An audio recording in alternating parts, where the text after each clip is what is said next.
وإذ أخذ الله ميثاق النبيين لما آتيتكم من كتاب وحكمة ثم جاءكم رسول مصدق لما معكم لتؤمنن به ولتنصرنه قال أأقررتم وأخذتم على ذلكم إصري قالوا أقررنا قال فاشهدوا وأنا معكم من الشاهدين فمن تولى بعد ذلك فأولئك هم الفاسقون أفغير دين الله يبغون وله أسلم من في السماوات والأرض طوعا وكرها وإليه يرجعون قل آمنا بالله وما أنزل علينا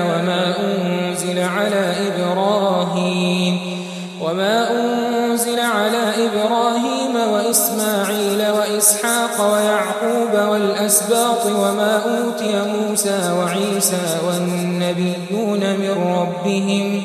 لا نفرق بين أحد منهم ونحن له مسلمون ومن يبتغ غير الإسلام دينا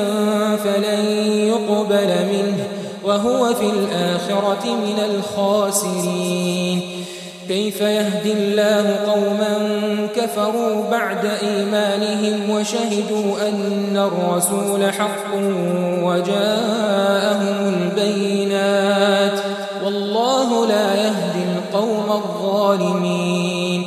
أولئك جزاؤهم أن عليهم لعنة الله والملائكة والناس أجمعين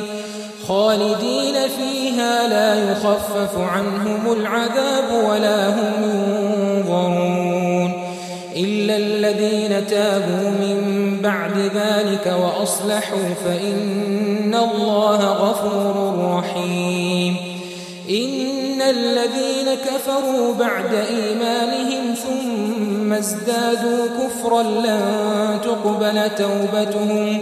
وأولئك هم الضالون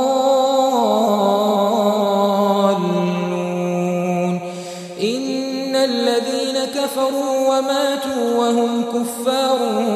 فلن يقبل من أحدهم ملء الأرض ذهبا ولو افتدى به أولئك لهم عذاب أليم وما لهم من ناصرين